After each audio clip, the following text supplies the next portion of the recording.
Athlete को थोड़ा सा पुश मिल जाए अगर, तो वो स्टेट, नेशनल, इंटरनेशनल हर लेवल तक जा सकता है। कोई एक ऐसी पर्सनल स्टोरी जो आप शेयर करना चाहेंगे? मेरी खुद की टग ऑफ वॉर के मैचेस थे, तो टग ऑफ वॉर के मैचेस के अंदर जो है मुझे आज भी याद है कि मैं स्टेट हम जीते, बरबरी में स्टेट हुआ था। स्टेट जीतने के बाद नेशनल में सिलेक्शन हुआ, और नेशनल सिलेक्शन, नेशनल की फीस थी, वो फीस भरने के लिए मेरे पास पैसे नहीं। फीस कितनी थी? 15,000 रुपये फीस थी। 15,000 जी। और मिडिल क्लास फैमिली से था, तो मैं पॉलिटिशियंस के पास गया, मैं दरवाजे खटखटाए, हाँ हाँ देता हूँ, करता हूँ, ये वो करके कल कॉम्पिटिशन में निकलना है। तो उस टाइम पे सर ऐसी सिचुएशन के अंदर सर माँ बाप ही काम आते हैं, कोई नहीं आता, सिर्फ मॉम डैडी काम आते हैं। और मेरे डैड का फोन आया कि काम कर, मम्मी के पास पैसे हो गया। मैं गया तो मम्मी मुझे दी, सोनार के पास दी, उन्होंने अपनी कमन जो थे उन्होंने उठ भी रखा, 15,000 मुझे निकाल के दिया, उसके जरिए मैं नेशनल किया। मेन बेस स्टडीज जी। और मैं ये कहता हूँ कि सर स्टडीज और स्पोर्ट्स दोनों एक साथ मैनेज किए जा सकते हैं। आप सर हम ट्यूशन क्लासेस के अंदर साल की फीस एडवांस पे भरते हैं, या कोच को पैसा देने के थोड़ा सा आगे पीछे। दूसरी चीज, अगर हमें हमारे बच्चे के अंदर टैलेंट दिखता है कि उसकी स्पीड अच्छी है या कुछ एक्टिविटी अच्छा है, तो उसको कहीं प्रोफेशनलिज्म में डाले, खेल रहा है खेलेगा, आगे आके तो उसको नौकरी करनी है। तो यहाँ पे सबसे पहले मेंटली प्लेयर्स को मजबूत होना बहुत जरूरी है। इंडेप्थ विद जैद में आप सबका स्वागत है। आज हम बात करेंगे इंडिया के स्पोर्ट्स और एथलेटिक्स स्ट्रक्चर के बारे में, और इसके बारे में बेहतर जानने के लिए आज हमारे पास एथलेटिक्स के एक बहुत जाने माने कोच है, जैद काजी सर। तो आइए उनसे बात करते हैं और जानते हैं स्पोर्ट्स के पर्दे के पीछे क्या होता है और क्या क्या स्ट्रगल्स होती है इंडिया में, और क्या क्या अपॉर्चुनिटीज मिलती है एथलीट्स को। कोच साहब, शुक्रिया हमारे साथ ये एपिसोड करने के लिए। जज़ाकल्लाह ज़ैद भाई, आपने मुझे बुलाया। मेरा सबसे पहला सवाल आपसे ये रहेगा कोच साहब कि ग्राउंड लेवल पे एथलीट्स को सबसे बड़ा स्ट्रगल किस चीज़ का है? फैसिलिटीज का, या इंफ्रास्ट्रक्चर का, या फैमिली सपोर्ट का? ज़ैद भाई, मैं सबसे पहले चीज़ मैं आपके व्यूवर्स को जो देख रहे हैं उनको मैं ये कहूँगा कि बेसिक चीज़ जो है, जो आपने 3 मुद्दे उठाए, ये तो है, ये हमारी प्राइमरी चीज़ है, बट द बेस जो है वो है नॉलेज जी। जो हमारे प्लेयर्स को नहीं है। जैसे कि हम देखते हैं कि एथलेटिक्स के अंदर, जैसे कि एग्जांपल ले लें, जैसे कि अभी कबड्डी, जी आज हमारे मुंब्रा के अंदर कई ऐसे नए उभरते खिलाड़ी हैं जो खुद कबड्डी प्लेयर हूँ। जब मेरे 2012-11 की बात है, तो मैं खुद थाने जाके प्रैक्टिस करता था, बिकॉज यहाँ पे कोई टीम नहीं। और जब बाहर गया तो सबसे पहले मेन नॉलेज जो हमारे कोच ने, हमारे उस्ताद ने सीखा, वो है गेम का नॉलेज। जी जब आपको स्पोर्ट्स का नॉलेज रहेगा, आप कौन सा गेम खेल रहे हो, आप किसी को पूछते हैं आप क्या खेलते हो, मैं क्रिकेट खेलता हूँ, मैं फुटबॉल खेलता हूँ, मैं सब करता हूँ, पर आपका एग्जैक्ट गेम क्या है, उसका नॉलेज कितना आपको है। जब आपको कोई भी खेल का एक नॉलेज आएगा, तो प्रोफेशनली आप उसके अंदर, वो खेल के अंदर अपने आप को तब्दीली लेकर आओगे, आप उसको उसके हिसाब से तैयार करोगे। जब आपके पास नॉलेज नहीं है, वो खेल के बारे में कुछ पता नहीं है, तो फिर आप कैसे अपने आप को तैयार करोगे, आप कैसे लेवल पे जाओ। तो बेस जो है, जब अगर एक इंसान जब अपने आप को तैयार करता है, तब उसके बाद की, जब तैयार होने के बाद की स्टेज है कि उसके पास इंफ्रास्ट्रक्चर है या नहीं खुद को प्रिपेयर करने के लिए, उसके पास आगे की अपॉर्चुनिटीज है या नहीं, सो ये लेटर ऑन बोलूंगा, but the base is the knowledge. आप बोलना चाहते हैं कि एथलीट्स को ही नॉलेज नहीं है कि वो किस चीज़ में बेहतर कर सकते हैं? यस, क्योंकि लिए वो कौन सा गेम डिसाइड कर रहे हैं। अब जैसे कि हर कोई इंसान जो है, एक बेसिक मैं आपको बताऊंगा कि इंडिया के अंदर, हमारे इंडिया के अंदर एक खेल का अगर नाम लें कि भाई इंडिया का सबसे टॉप मोस्ट फेवरेट गेम जो है, वो हर कोई कहेगा वो है क्रिकेट। जब वर्ल्ड कप की बात आई, लोगों को पता है कि वर्ल्ड कप के मैचेस, टूर्नामेंट्स, फोरकास्टिंग, आगे के नॉलेजेस की मैचेस कब होने वाले हैं, अंडर 19 एशिया कप कब है, खास करके इंडिया पाकिस्तान का मैच। सो वो गेम इतना पॉपुलर हुआ है कि आज हर गली हर कूचे में लोग खेल रहे हैं, जिसके बारे में उनको हर एक चीज़ की नॉलेज है कि हाँ ऐसा खेलते हैं, ये करना है, उसके ये रूल्स है, उसके T24 मैच, टेस्ट मैच के हिसाब से। वही उसके अलावा अगर second most important game football, ठीक है, जिसके हमारे मुंबई के साउथ रीजन के अंदर बहुत ज़्यादा है। हमारे उम्रा के अल्हम्दुलिल्लाह SIO के थ्रू बहुत सारे मैचेस हो रहे हैं, तो अभी ये गेम यहाँ पर भी बना पड़ा है। प्रोफेशनल लेवल के ऊपर मुंब्रा FC, कई ऐसी टीम्स हैं जो अपने अपने आपके टैलेंट्स को ट्रेन कर रही हैं, उनको बता रही हैं और अच्छे लेवल पे लेके जा रही है। सो ऐसे लेवल के ऊपर ये सारे गेम्स की नॉलेजेस पूरे मार्केट में, सोशल मीडिया, हर जगह अवेलेबल है। बट वही अगर मैं एक 100 मीटर की बात करूँ, अगर मैं जैवलिन थ्रो की बात करूं, जो नीरज चोपड़ा सर ने आज से 4 साल पहले ओलंपिक में मेडल मारा था, गोल्ड लिया था। फिर मैंने, अगर मैं शॉर्ट पुट की बात करूं, हैमर थ्रो की बात करूं, हैमर थ्रो आज भी लोगों के लिए न्यू है कि इवेंट है। हैमर तो मुझे लगता है इंडिया में शायद होगा भी नहीं इतना। नहीं है, इसके नेशनल्स में ये एथलेटिक का जैसा हम शॉर्ट पुट थ्रो करते हैं, उसी तरह हैमर थ्रो जो है, शॉर्ट पुट के गोले के ऊपर चेन होती है, इसको ड्रैग करके घुमा के थ्रो किया जाता है, दैट इज हैमर थ्रो। तो ये किसी को पता नहीं होगा। हाई जंप, जैसे कि सैंड का पिट होता है, सो एक होता है लॉन्ग जंप होता है, जहाँ के आपको स्टेज के ऊपर डायरेक्टली जंप मारना होता है। एक होता है ट्रिपल जंप, जहाँ पे आपको 3 बार बाउंस करना है, अपने पैरों से जंप करते हुए आपको जंप करना है। तो जब तक आप अपने आप को ये नहीं समझोगे कि आपको कौन-सा खेल खेलना है, तो आप प्लेयर कैसे बनोगे? जी, सही बात। तो ये बेसिक नॉलेज है। जैसे कि हमें अगर कोई चीज़ बनना है, जैसे कि सर कि प्रोफेशनली मुझे टीचर बनना है, तो टीचर बनने के लिए सलाहियत सबसे पहले है कि आपको बेसिक आपको 10th पास करना है। Then you have to go for HSC, then graduation. After graduation आपको एक एंट्रेंस एग्जामिनेशन देनी है, that is for BEd. BPEd करना, अगर आपको फिजिकल एजुकेशन टीचर बनना है, तो आपको practical as well as online examination देनी है। वो पास करने के बाद ही आपको एडमिशन मिलेगा। आपकी 2 साल 3 साल के आपके एग्जाम लिखे, फिर आपको डिग्री मिल जाएगी, yes you qualified for that. The same manner कि आपको कौन सा गेम खेलना है, फिजिकली मेंटली आप कौन से गेम के लिए बने हो, आप क्या कि कौन से गेम में आप बेहतर होगा, आप कैसे समझोगे। जब तक आप अपने आप को आइडेंटिफाई नहीं करोगे, आप अपने आप को कोई गेम में प्रैक्टिस नहीं करवाओगे, तब तक आप कैसे जानोगे। दिस इज द बेस, ये हर चीज का बेस है। इंडिया में मतलब आज भी एक थिंकिंग ये है कि पढ़ाई पहले स्पोर्ट्स बाद में। ये थिंकिंग जो है हमें इसे चेंज करना है तो क्या करना पड़ेगा? अवेयरनेस। जैसे कि तो भाई अवेयरनेस सबसे पहली चीज, स्पोर्ट्स को जो है आप, पहली चीज एक फिजिकल एक्टिविटी जो इंसान को बहुत जरूरी है, आप उस चीज को समझिए। जी, होता ये है कि बच्चा जब खेल में जाता है, कि पढ़ाई एक ऐसी चीज है जिसके अंदर आपको 100% देना है, लेकिन जब कहीं ना कहीं कोई डिफिकल्टीज आती है, कोई टॉपिक जब नहीं समझ में आता है, तो ह्यूमन साइकोलॉजी, हम उससे अपनी जान छुड़ाते हैं। जी, और रही बात, खेल एक ऐसी चीज है सर कि जब आप ग्राउंड पे आते हैं, आप रनिंग करते हैं, बॉल पास करते हैं, क्रिकेट खेलते हैं, आपका स्ट्रेस लेवल कम होता है, तो साइकोलॉजिकली बच्चा उसमें ज्यादा इन्वॉल्व होता है। एक पेरेंट को जो ये चीज को समझना है कि मेरे बच्चे के लिए खेल कूद कितना जरूरी है। हर किसी को जो है उस फर्स्ट नंबर पे आना है, बिकॉज कंपटीशन इतना है। पेरेंट्स का सर टारगेट ये है कि उन्हें स्पोर्ट्समैन नहीं बनाना, उन्हें एक अपने बच्चे को ऐसे मुकाम पे हासिल कराना है आईएएस आईपीएस कि बनाना है, आईपीएस इंजीनियर बनाना बनाना, है। एग्जैक्टली उनको अच्छे लेवल पे लेके जाना है, ताकि वो देश का नाम रोशन कर सके और अपनी फैमिली को सपोर्ट कर सही सके। बात। तो रही बात, ये चीज स्पोर्ट्स करके भी हो सकती है।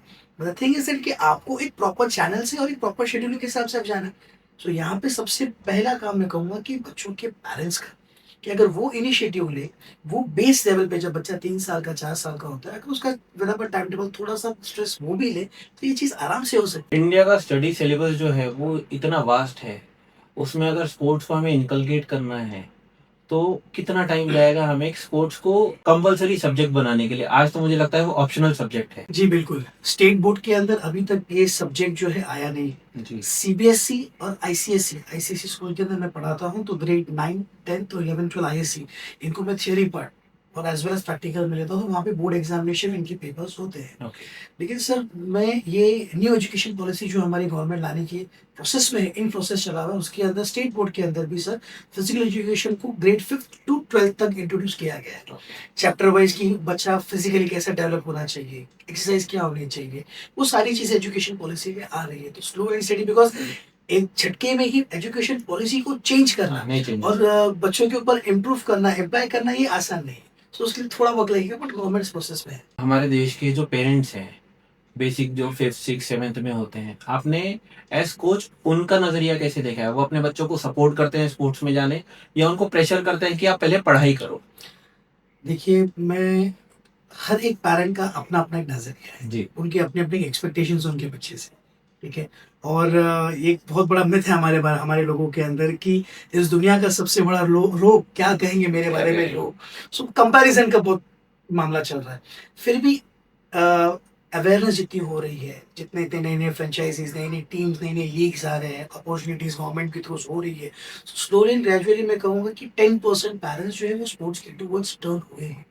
वो अपने बच्चों को जो है स्पोर्ट कोचिंग के सेंटर्स में भेज रहे हैं, मैचेस में भेज रहे हैं, उनके बच्चे कोई ना कोई लेवल पे पार्टिसिपेट कर रहे हैं। बट इसका अवेयरनेस हर बेसिक लेवल पे होना चाहिए। जैसे स्कूल्स की पीटीएम मीटिंग्स होती है, जी, अगर गवर्नमेंट स्ट्रिक्टली करे तो पीटीएम मीटिंग्स के अंदर की फिजिकल एजुकेशन आपके बच्चों के जहनी तौर पे कितना ज़रूरी है, उनकी बॉडी के लिए, उनके फिजिकल अपीयरेंस के लिए कितना ज़रूरी है, ये बात अगर माँ बाप समझे, तो इंशाल्लाह ताला ये मसला आएगा ही नहीं। आज हम, अगर हमें तबीयत, अगर हमको, हम मोटे हो गए हैं, अगर जैसे कि मेरी बॉडी सर, वो एक्सपेक्ट करता नहीं कि मैं एक कोच हूँ, मैं एक फिजिकल एजुकेशन टीचर हूँ, बट मेरा गेम वैसा है सर, जी, मैं टग ऑफ वॉर प्लेयर हूँ, मैं टग ऑफ वॉर बच्चों को ट्रेन करता हूँ, तो मुझे वेट चाहिए अपनी टीम को बैलेंस करने के लिए, जी, मैंने अपने सबसे वेट रखा हुआ है। So after certain age sir, अगर आप फिजिकल एजुकेशन के बारे में अगर आपको नॉलेज है, तो सर आप खुद अपने आप को ट्रेन करो कि बेसिक एक्सरसाइज करके जिम जाने की जरूरत नहीं, जो बेसिक चीज़ें हैं, नॉर्मल डाइट कैसा रखना है, क्या खाना चाहिए, क्या नहीं, रहना-सहना कैसा होना चाहिए। बिकॉज़ फिज़िकल एजुकेशन का ऑब्जेक्टिव ही यही है, physical development, social development, emotional development and psychological development. जी। ये 5 पिलर्स फिज़िकल एजुकेशन के ऑब्जेक्टिव्स हैं कि जब फिज़िकल एजुकेशन लोगों के बीच जाता है, तो लोगों के अंदर बच्चों के फिज़िकल डेवलपमेंट हो, इमोशनल डेवलपमेंट हो, उसके इमोशंस पे काम करें कि बच्चा जब खेलेगा, हारेगा, तो सीखेगा। उसके साथ ही साथ में जो है अपना सोशल डेवलपमेंट कि उसके आस-पास के लोग, ये सारी चीज़ें, तो ये बेसिक पिलर है फिज़िकल एजुकेशन। जो स्टूडेंट ग्रेजुअली जैसे गवर्नमेंट अप्लाई करेगी तो वो आएगा। इंडिया में एज स्पोर्ट्स की अगर बात करें तो एक ही गेम माना जाता है, क्रिकेट। जी। बाकी जो स्पोर्ट्स हो गए, एथलेटिक्स हो गए, जैसे हॉकी, कबड्डी, खो-खो, हम इन पे उतना ध्यान नहीं देते। रीज़न क्या है उसका? स्पॉन्सरशिप, मीडिया या पब्लिक को इंटरेस्ट ही नहीं है उन चीज़ों में? सर मैं ये इसी इसका सवाल का जवाब वही दूँगा सर कि लैक ऑफ नॉलेज। अभी भी सर हमारे लोगों में जो है इस गेम की नॉलेज और अवेयरनेस बहुत कम है। जी, इसके में हम उम्रा में रहते हैं, मैं एग्ज़ाम्पल आपको फुटबॉल का दूँगा सर। आज उम्रा में क्रिकेट और फुटबॉल दोनों बाज़ू-बाज़ू लेवल पे चल रहा है सर। जी, टर्फ के ऊपर जितने भी कॉम्पिटिशन्स हमारे स्टेडियम में होते हैं, हर साल जी, साल के एंडिंग में 2-3 कॉम्पिटिशन बड़े लेवल पे होते हैं, जहाँ पे स्कूल, प्राइवेट क्लब्स को इनवाइट किया जाता है और प्रोफेशनल तरीके से मैचेस होते हैं सर। उसी तरीके से सर अगर हम मुंब्रा के अंदर बाकी के खेल, जैसे कि sir all India volleyball tournament होता है, तो वो एक इंट्रोड्यूस हुआ। कबड्डी की कॉम्पिटिशन्स होते हैं। उसी तरह अगर सर हम हॉकी के मैचेस कराएँ, जी, उसी तरह हम उनको स्विमिंग की, एथलेटिक्स की, जब तक ये चीज़ हम इनके सामने रखेंगे नहीं सर, तब तक लोगों का इंटरेस्ट इसमें आएगा नहीं। हर एक इंसान की अपनी-अपनी खूबी है सर। शर्त ये है कि उसको वैसे अपॉर्च्युनिटीज़ मिले, वैसा नॉलेज मिले सर। जी, गेम का नॉलेज रहेगा, उसके पास चॉइस रहेंगी। हमारे पास उम्र के पास सर हमारे पास क्या क्रिकेट खेलना है, फुटबॉल खेलना है, फुटबॉल खेल लिया, फिर स्टेडियम के अंदर बैडमिंटन खेल सकते हैं, बस। और क्या करना है तो रनिंग करना है, ताकि हमारी फिट एंड फाइन रहे। लेकिन सर हम उनके पास यहाँ पे वो उनकी आँखों के सामने वो खेल हुए ही नहीं, तो बच्चा जाएगा कैसे सर? आज जब मैंने उम्र के बाद सर मैं 2010-11 के अंदर सर मेरा ग्रेड 10 मेरा ये खत्म हो गया, एसएससी खत्म हो गया। आफ्टर दैट सर जब मैं बाहर कबड्डी प्रैक्टिस के लिए गया, तब मुझे समझ में आया कि फिटनेस लेवल क्या होता है। जी, फिटनेस लेवल कोई भी गेम सीखने के लिए आपका ट्रेनिंग सेशन जो होता है वो minimum 2 to 2 and half hours का होता है, जिसके अंदर 1 घंटा कंपल्सरीली आपकी फिटनेस में जाता है। जिसमें आप रनिंग करते हो, स्पेसिफिकली वो स्किल्स प्रैक्टिस करते हो, एक्सरसाइज करते हो, अपनी बॉडी को ट्यून अप करते हो। फिर उसके बाद आप प्रैक्टिस करते हो गेम की। इस तरीके से आप अपने आप डेवलप करते हो। यहाँ पहले कैसा था, आए, हाथ स्ट्रेच किया, थोड़ा गर्दन हिला, चलिए खेलने लग गया।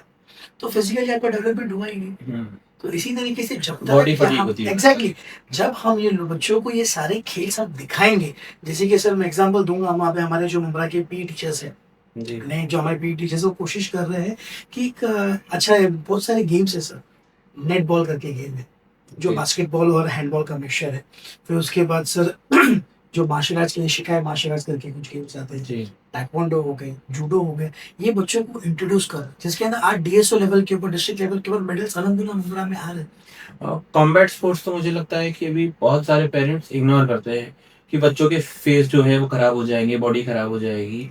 तो बाहरी देशों में ये बहुत पॉपुलर स्पोर्ट्स है, पर इंडिया में इसे अडॉप्ट नहीं किया जा रहा है। ऐसा क्या रीज़न है इस चीज़ के पीछे? सर देखने का नजरिया, सर कॉम्बैट गेम्स के अंदर बच्चा जा रहा है तो वहाँ पे उसका जो भी कॉम्बैट गेम, चाहे वो ताइक्वांडो हो, हमारे पास ऑफिशियल जो हमारे कॉम्बैट गेम्स है सर, जो ओलंपिक ऑथराइज है, वो है आपका ताइक्वांडो, जूडो, कुश्ती।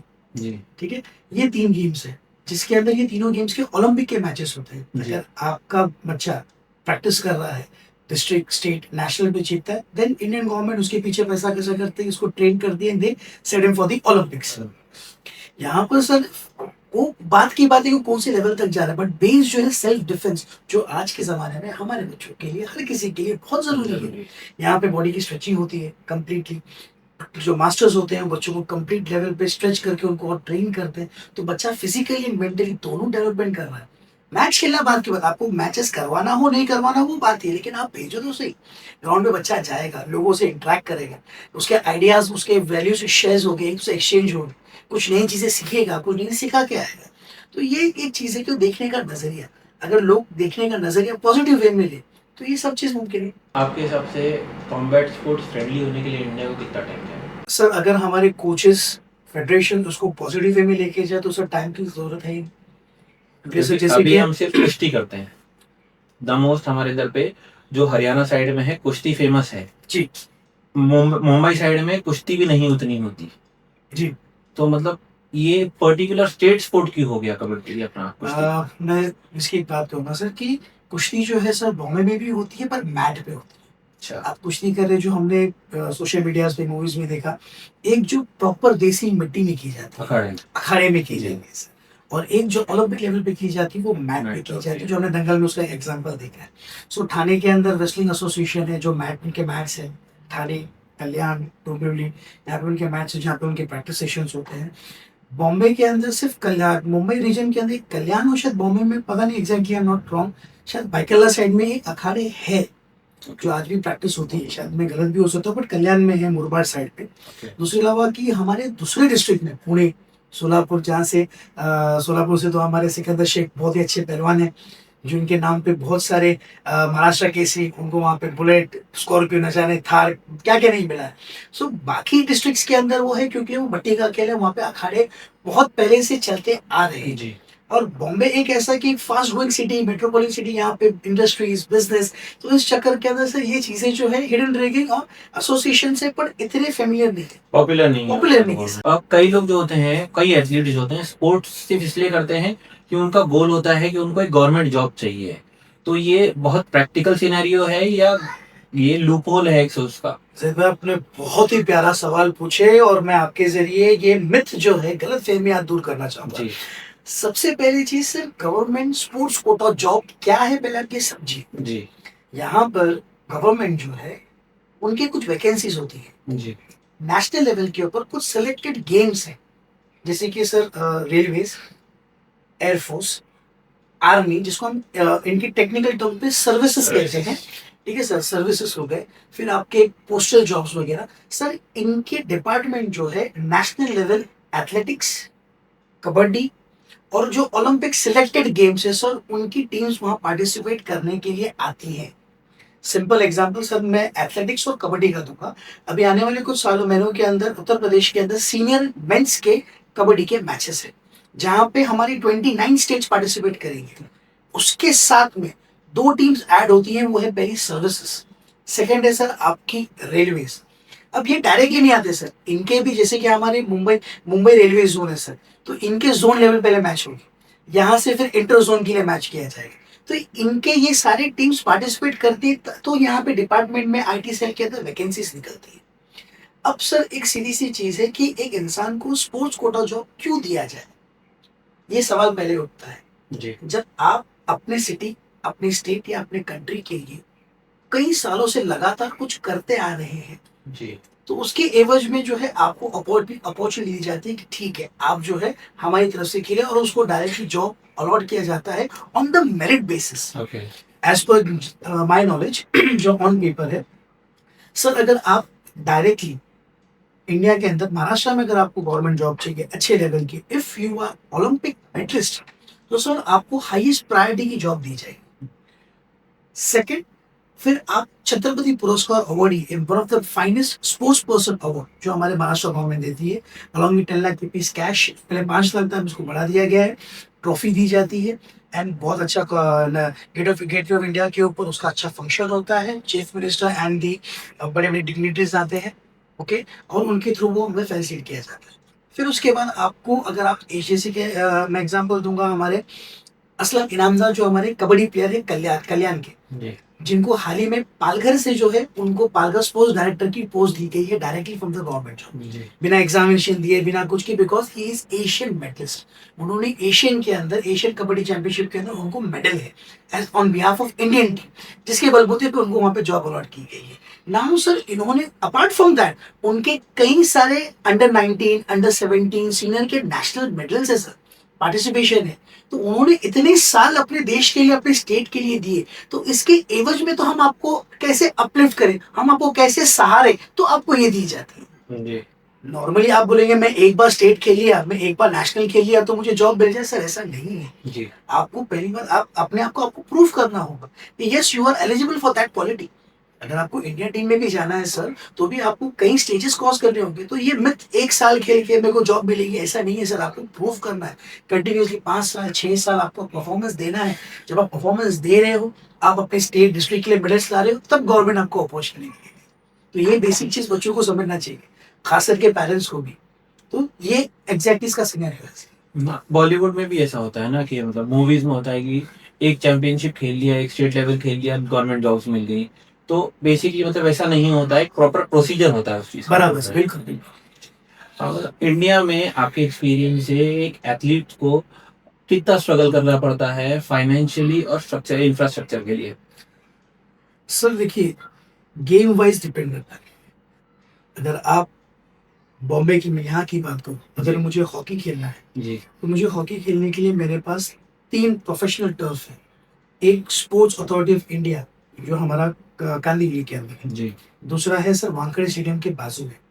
एंड सर थर्ड खारगर में रैन इंटरनेशनल का शायद ग्राउंड है। स्कूल लेवल के ऊपर नवी मुंबई साइड में रैन इंटरनेशनल एक ऐसी स्कूल है जो ये स्कूल में गेम में प्रैक्टिस करती है। बहुत कम स्कूल से जो हॉकी खेलते हैं ठाणे के अंदर, बिकॉज ग्राउंड नहीं है। और प्रोफेशनली अगर आपको ऊपर जाना है तो मैचेस क्या है, सो टर्फ पे होते हैं। उसी तरह सर स्विमिंग के लिए आपको ठाणे जाना पड़ेगा, क्योंकि वो स्विमिंग पूल वहाँ पर है। जी। कबड्डी के लिए आपको प्रॉपर मित्र मंडल चाहिए, ग्राउंड यहाँ पर है। So it depend upon sir your game. अगर सर मैं एक ओलंपिक के अंदर बहुत ही अच्छा गेम है, उसको डाइस कहते हैं, मैं उसका नाम मुझे फिर मुंह में नहीं आ रहा है। आपने शायद सोशल पर देखा भी रहेगा कि उसको एक कांच की हांडी जैसी होती है, उसको ड्रैग करके छोड़ते हैं। वो गेम अभी तक बॉम्बे में नहीं है सर।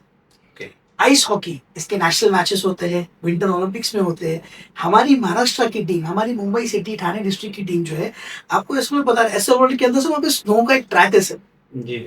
जो भी वोटिंग किंगडम तो बंद हो गया, पर वो आज भी वहाँ पर वो है। तो एक्स्ट्रा पे करके कोल्हापुर बिलापुर के लिए आइस हॉकी के लिए तो वहाँ प्रैक्टिस करके वहाँ जाते हैं। तो ये एक इंफ्रास्ट्रक्चर शॉर्टेज है। As per depend upon your sports.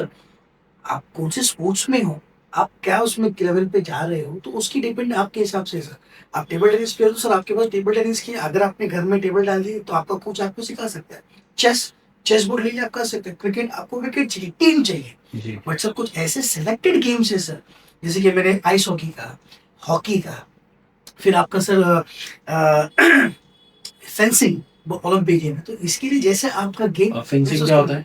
Sir fencing एक तलवारबाजी गेम है जिसके अंदर कंप्लीटली आपको जो है पूरा व्हाइट कलर के जाली टाइप कपड़े रहेंगे आपको पहनना है। एंड एक परफेक्टली 1 मीटर के चौड़ाई का मैट होता है, उसके ऊपर आपको उसकी फाइट करनी होती है, पतली तार जैसी होती है। तो उसको तलवारबाजी भी कहते हैं। अच्छा, हाँ। तो स्वॉर्ड फाइटिंग के अंदर कैसा, जो पहले जमाने में पूरा ढाल वाल पहन के खेलते थे आर्मर के साथ। आर्मर के साथ, बस ये आर्मर को थोड़ा कपड़े का बना दिया है, तलवार की जगह पतली टिप वाली जैसी होती है। गवर्नमेंट स्कीम्स और फेडरेशन का ऑन ग्राउंड इम्पैक्ट है या सिर्फ पेपर पे ही है वो चीजें? है ना सर? बेसिक लेवल पे भी है तो रूरल अर्बन हर जगह पे मिल रहा है। सर देखिए, मैं एथलेटिक्स की का एग्जाम्पल, जी। ठाणे डिस्ट्रिक्ट एथलेटिक एसोसिएशन के जब सिलेक्शन ट्रायल्स होते हैं, ये पहले मैचेस करवाते हैं डिस्ट्रिक्ट लेवल।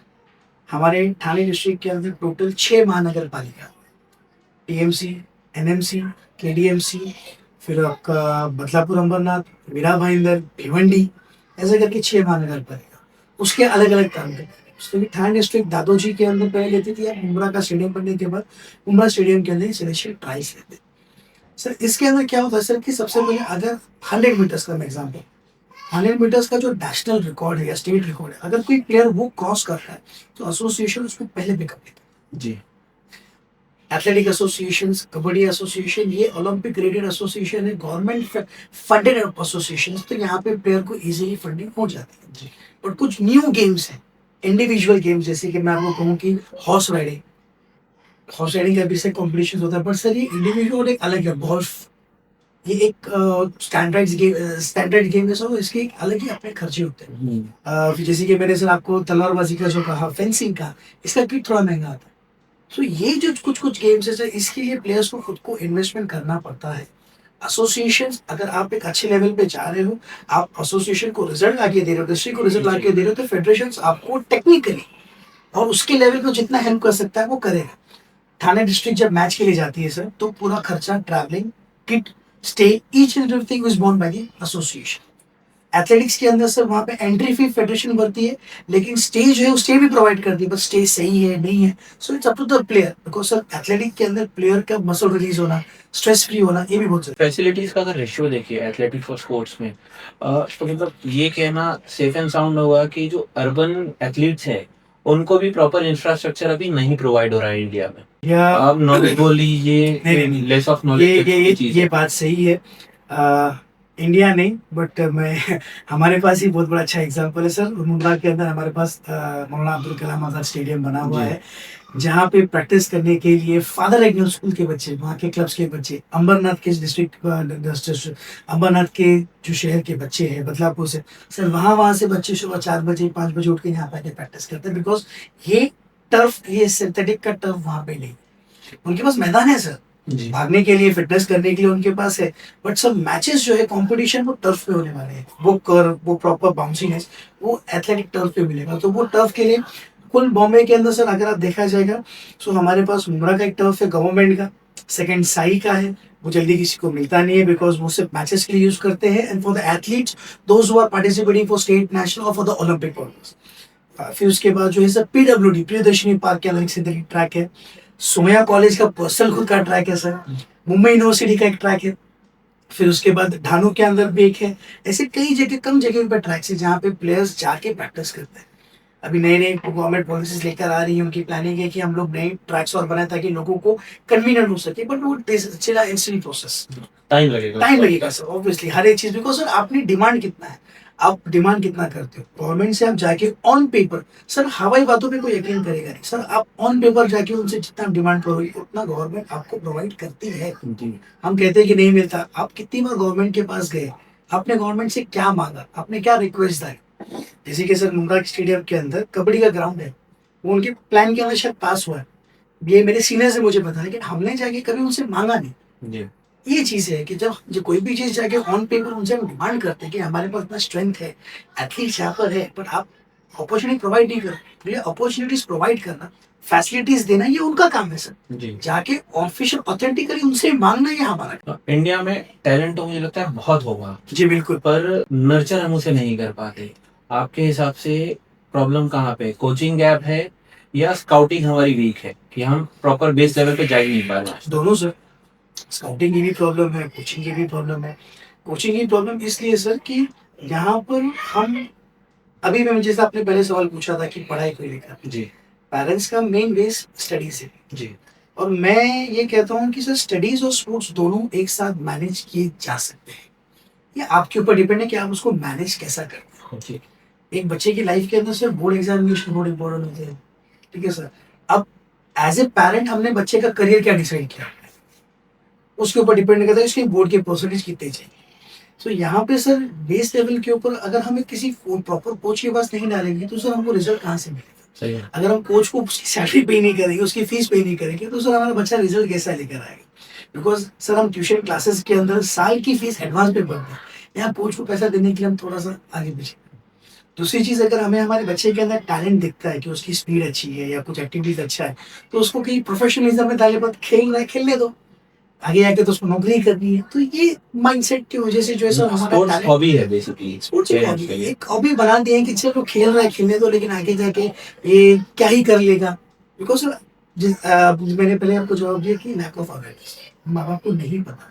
आज हमारे आसपास ऐसे कितने प्लेयर्स हैं, हमारे फैमिली मेम्बर्स में अगर हम हिस्ट्री निकाल लें तो ऐसे कितने लोग थे जो क्रिकेट खेल सकते थे, अच्छे प्लेयर्स थे, बट अपॉर्चुनिटी नहीं मिली, और नहीं मिलने के बाद फिर घर की जिम्मेदारी, तो उन्होंने गेम छोड़ दिया, और वो मिथ बन गया कि यार स्पोर्ट में कुछ रहा नहीं है, आप छोड़ दो और आप सीधा जो इसमें करो।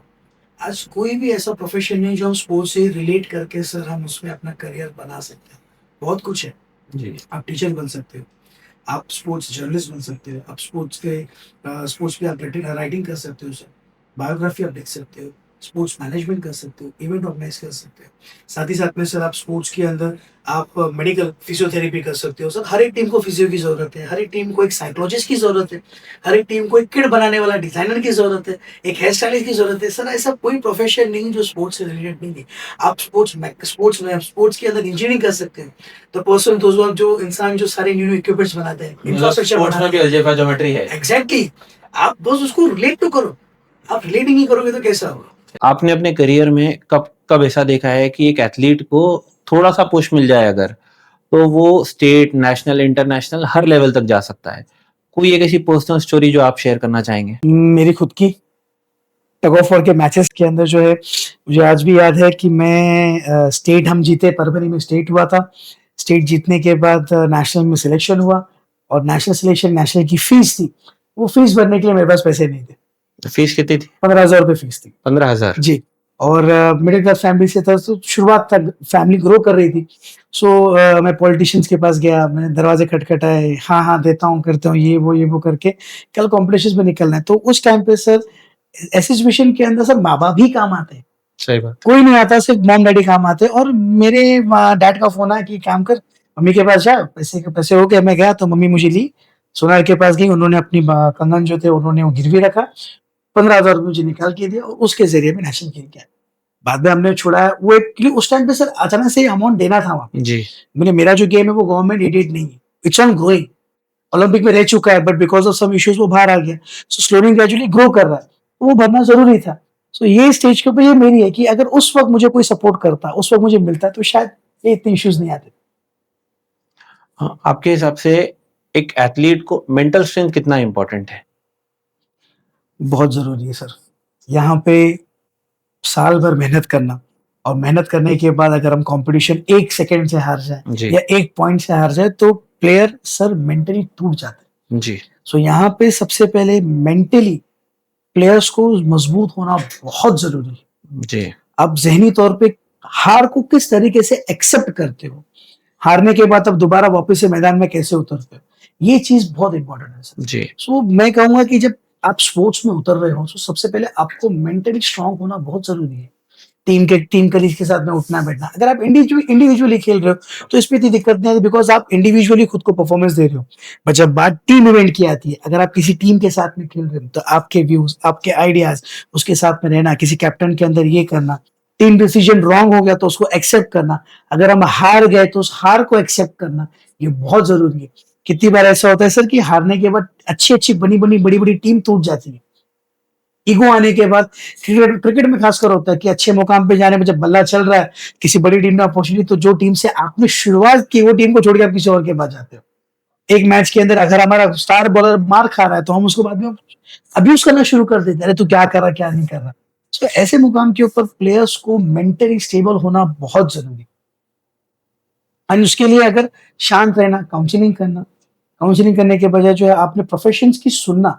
सर होता क्या है कि हर कोई कोच बनने जाता है जी। जैसे कॉमर्स का एक बहुत अच्छा स्टेटमेंट है, मेरे सर ने भी याद कराया था कि sole trader is a jack of all but profession of none. Master of none. जी। सो उस्ताद के पहले हम आप ज्यादा सोशल लगते हैं, सर हम ऐसे ऐसा करें तो ऐसा, इसलिए उस्ताद को पता है कि मैच के अंदर मैच घुमाने कैसे है, जी। उसको कंप्लीट कैसा करना है। जैसे कि सर एक हमने बहुत अच्छी एक मूवी देखी, भाग मिल्खा भाग के ऊपर।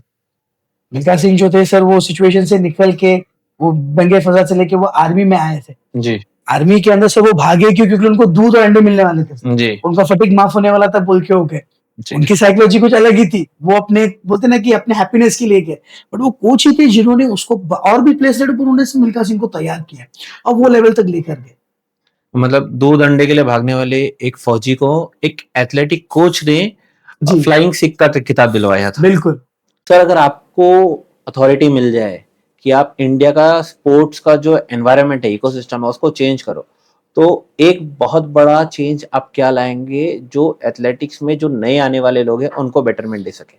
सो स्पोर्ट्स का अवेयरनेस सबसे पहले ग्रास रूट लेवल के ऊपर जो है, जैसा हम लोग कोविड आया था, तो कोविड के अंदर इम्यूनिटी बढ़ाने के लिए जो है अमिताभ बच्चन किस तरीके से प्रमोशन दे रहे थे कि आप पानी साफ करो, ये करो, वो करो, उसी तरह से सर जब तक बेस ग्रास रूट लेवल के ऊपर लोगों तक इसकी जानकारी नहीं पहुंचेगी, सो हम नहीं एक्सपेक्ट कर पाएंगे कि लोग इसमें आए। अभी सर एक आपको पता होगा, शायद मुझे नाम नहीं याद आ रहा है, बट पुणे का एक आदिवासी का बच्चा सर कुश्ती में जीत कर आया, और उसका आप गूगल पे करेंगे तो सर उसका खर्च हो पड़ा है जी। लेकिन सर उसको एक प्रॉपर कोचिंग मिली सर, गाइडेंस भी, तब जाके सर उसने मेडल मारा। मतलब बोलने का मतलब ये सर कि उस तक वो नॉलेज पहुंचा, उस तक वो गाइडेंस पहुंची, तब जाके सर वो किया।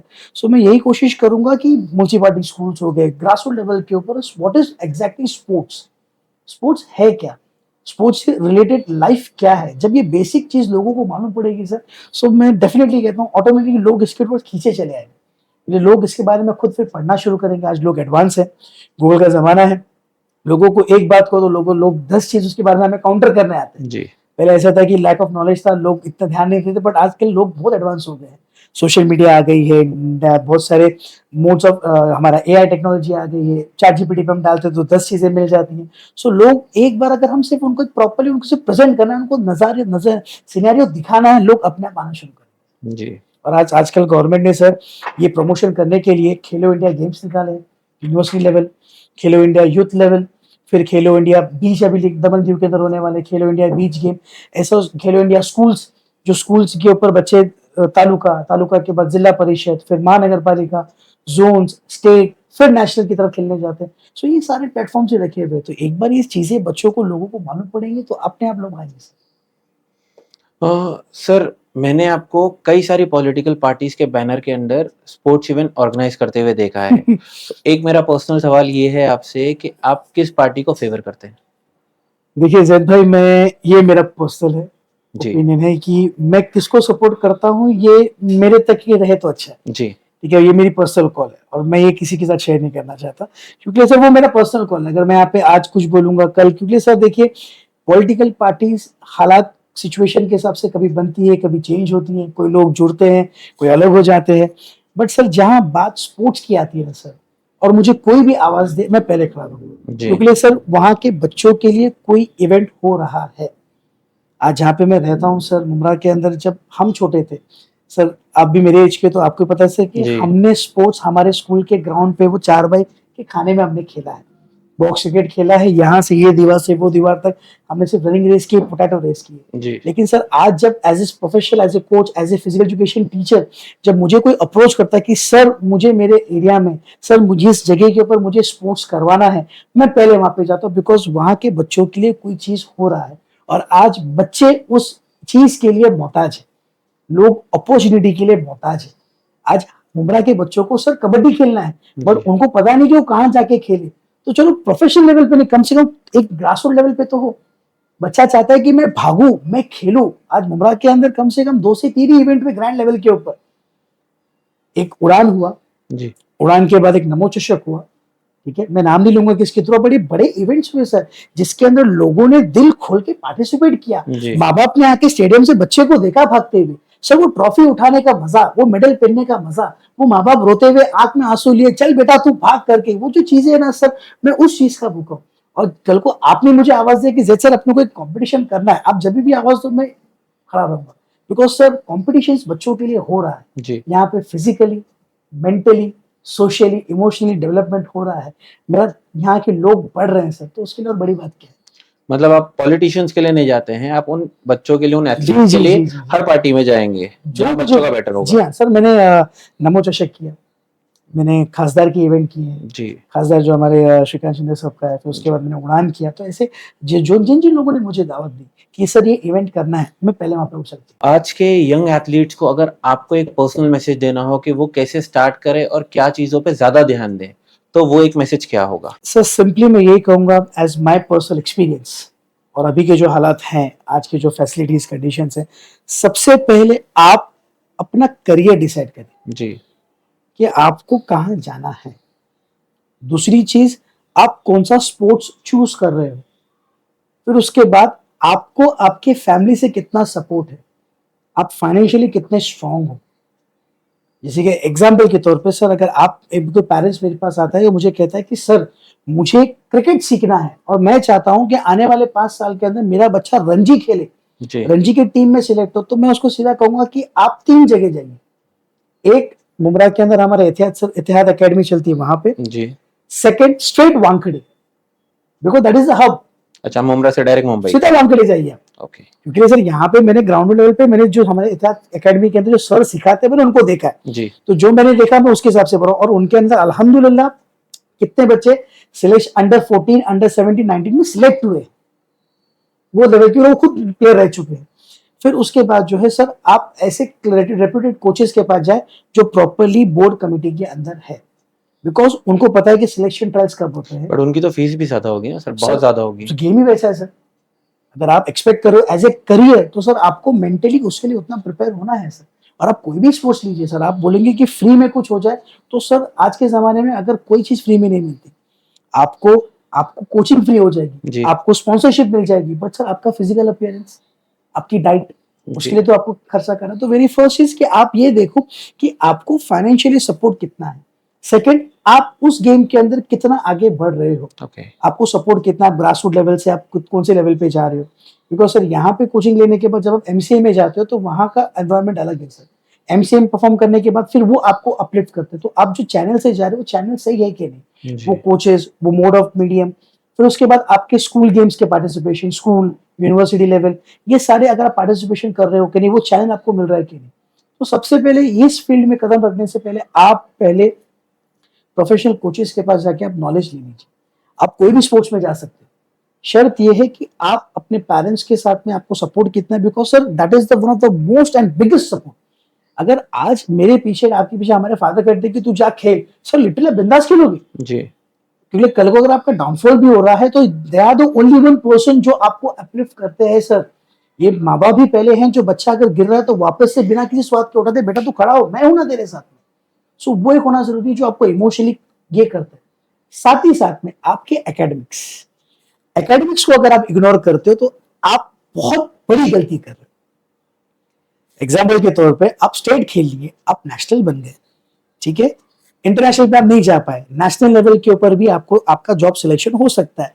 बट वो जो वैकेंसी निकलेगी, फॉर एग्जाम्पल क्लरिकल पोस्ट या अकाउंटेंट की या सेल टैक्स के अंदर जो ऑफिसर की पोस्ट निकलेगी, there are some criteria sir. मैं हमेशा मेरे बच्चों को कहता हूं दैट ऑल योर सर्टिफिकेट्स, आपकी जितने भी सर्टिफिकेट्स है वो बस एक हॉल टिकट है वो रूम के लिए जहां पे आपका इंटरव्यू होने वाला है। चाहे वो स्पोर्ट्स सिलेक्शन हो या किसी भी थ्रू का हो, आपके सारे स्पोर्ट्स सिलेक्शंस, आपकी डिग्रियां, वो सिर्फ एक हॉल टिकट है उस दरवाजे के लिए जहां पे आप जॉब के लिए जा रहे हो। सो आपको ये दोनों साइमल्टेनियसली मेंटेन करना बहुत जरूरी है। और मैं मानो मेरी बात, अगर आप सही तरीके से अपनी कोचिंग, आपकी स्कूलिंग, इसको अगर आप शेड्यूलिंग करो, डिसिप्लिन में रहो, डिवाइड करो, आप बड़े आसानी से कर सकते हो। Ex Indian cricket player Rahul Dravid से अगर उनका हिस्ट्री लेके तो he is an engineer ji. VVS Laxman, उनके पास डिग्री है। जितने भी हमारे बड़े बड़े प्लेयर्स होके गए उनके पास एक प्रॉपर ऑथेंटिक डिग्री है सर। तो जब इतने बड़े बड़े प्लेयर्स कर सकते हैं तो फिर सर हम क्यों नहीं। जैसे हमारे एजुकेशन स्कॉलरशिप्स होती हैं जी, क्या कोई स्पोर्ट्स का स्कॉलरशिप है इंडिया में? सर स्पोर्ट्स स्कॉलरशिप जो है, अगर आप एसजीएफआई खेलते हो, school games federation of India, जी। जैसे कि सर गवर्नमेंट ने एक प्लेटफॉर्म इंट्रोड्यूस किया हुआ है जहाँ पे बच्चा जो है, पहले अगर थाने में रह रहा है तो थाने महानगर पालिका, जी। अपरूटेड साइड में गांव खेड़े में रहे तो तालुका जिला परिषद। यहाँ पे आप जीतते जीतते आगे आते हो तो पहले अगर आप महानगर पालिका पे जीते हो आपको 5 मार्क्स ग्रेस के मिलते हैं जो आपके Okay. मूड में ऐड होते हैं। आप सेकंड राउंड डिवीजन, मतलब सारे महानगर पालिका के विनर्स जहाँ पे आते हैं, अगर आप वहां जीतते हो तो 10 marks. Then you go for the state, 15 marks. State में जीतते हो तो फिर आपका सिलेक्शन ट्रायल्स होता है फॉर द नेशनल्स। तो आपका पूरा खर्चा, ट्रैक सूट, आना जाना पूरा महाराष्ट्र गवर्नमेंट करती है। ओके। फिर वहां पर जब जाते हो तो वहां पे आप जीतते हो, अगर आपको प्लेस लगता है एसजीएफआई का, देन आपको कहीं ना कहीं आपके चांसेस बढ़ जाते हैं for the government clerical job जो लो लेवल के सी ग्रेड के होते हैं। जी। क्लेरिकल जस्ट फॉर ग्रेजुएशन या हवलदार की भर्ती, ये सब के लिए। उसके साथ में गवर्नमेंट, अगर आप विनर हो तो आपको स्कॉलरशिप एक लमसम अमाउंट देती है, लेकिन आप जीतते हो तब। ओके। अगर आप विनर्स हो तब आपकी वैल्यू की जाती है। Same for same Khelo India के लिए भी यही चीज है। अगर आप ओलंपिक में, अगर आप ओलंपिक मार के आते हो, ओलंपिक में मेडल मारते हो तो आपको पता है कि नीरज चोपड़ा जब उन्होंने मेडल मारने से पहले उनकी वैल्यू क्या थी, और जब वो एक गोल्ड पड़ा उसके बाद तो सर उनके नाम पे कितने स्टेडियम्स हो गए। उनको डायरेक्टली एक कर्नल की पोस्ट दी गई गवर्नमेंट के अंदर, एक हाई रैंकिंग की। साथ ही साथ में सर वो एक स्पोर्ट्स मिनिस्टर, एक स्पोर्ट्स डिपार्टमेंट के एक जिले के ऑफिसर भी है। उनकी नेट वैल्यू जो है करोड़ों के अंदर हो गई वो एक मेडल से। तो सर हमें लगता है कि वो एक मेडल के पीछे उनकी जिंदगी की पूरी मेहनत, ये सारी चीजें हैं। बट वो एक मेडल लाने से की जर्नी भी तो सर बहुत इंपॉर्टेंट है ना। जी बिल्कुल बिल्कुल। मेडल ले आया आपने, सरकार ने आपको फेलिसिटेट किया, जी जी जी जी। पैसे दिए, अपॉर्चुनिटीज दी, सब दी। मेडल लाने तक की जर्नी में सरकार क्या साथ दे रही है हमारा? सर मेडल लाने के लिए सबसे पहले आप किस लेवल पे अपने आप को परफॉर्मेंस आप दे रहे हैं सर। जी। जैसे कि सर मैं अगर एग्जांपल कबड्डी लूं, तो कबड्डी के अंदर सर अगर आप एक अच्छे प्लेयर हो, जी। आप इंडिविजुअली अपने प्लेयर को, अपनी टीम को जिताते हो, जी। तो डेफिनेटली एसोसिएशन सेलेक्टर्स आपको सिलेक्ट करेंगे। जी।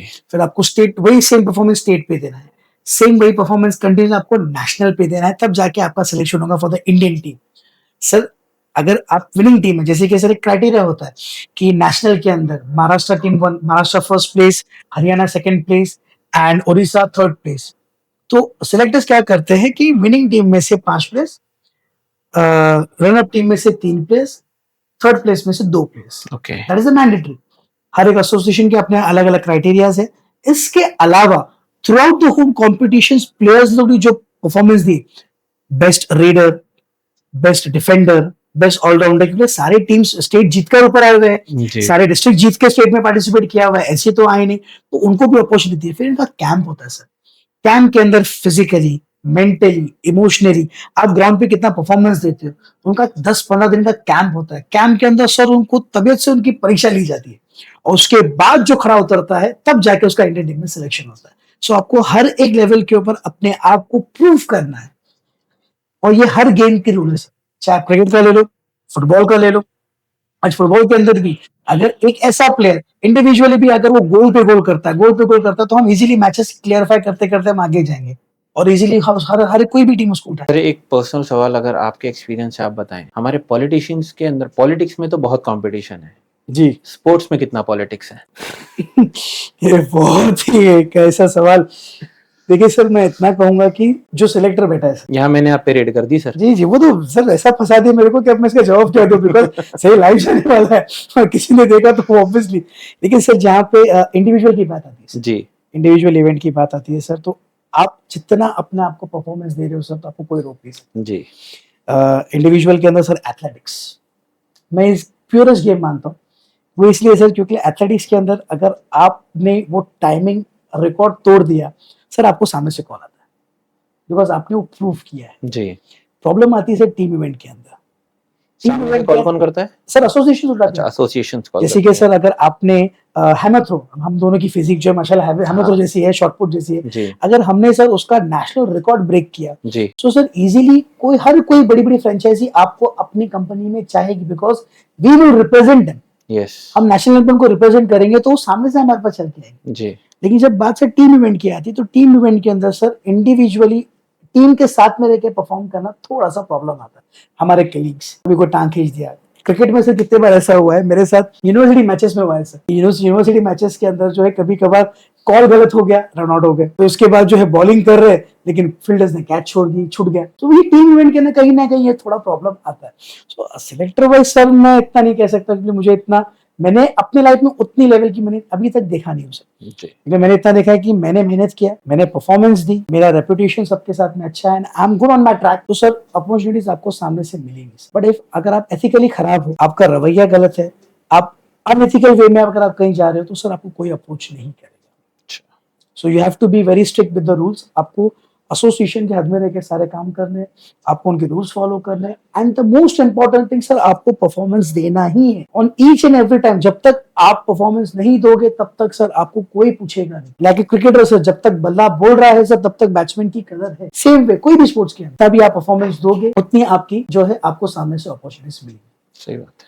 शुक्रिया जैद भाई अपना टाइम देने के लिए हमें, और हमें इतनी सारी स्पोर्ट्स इनसाइडर इन्फॉर्मेशन देने के लिए। थैंक यू सो मच, आपने बुलाया, मुझे बहुत अल्हम्दुलिल्लाह अच्छा लगा कि as a sports teacher, as a coach, मुझे एक मौका मिला कि मैं अपने एक्सपीरियंसेस, अपने व्यूज में आपके व्यूअर्स के साथ में शेयर कर सकूं। इंशाल्लाह मैं एक्सपेक्ट करूंगा कि आपको और क्वेरीज आए इसके लिए, इंशाल्लाह, और ये आपका वीडियो, आपका मैसेज बच्चों तक जाए, पेरेंट्स तक जाए, ताकि इंशाल्लाह ताला आपके जरिए बच्चे, मैक्सिमम बच्चे जो है जो गलत राह में है, वो स्पोर्ट्स में आए, अपना करियर करें, और इंशाल्लाह ताला इंडिया को और यंग टैलेंट। दोस्तों मैं उम्मीद करता हूं कि आज का एपिसोड आपको नॉलेज वाइज और एंटरटेनमेंट वाइज दोनों अच्छा लगेगा। ऐसी और वीडियोस देखने के लिए फॉलो करें इन डेप्थ विद जैद को। Thank you.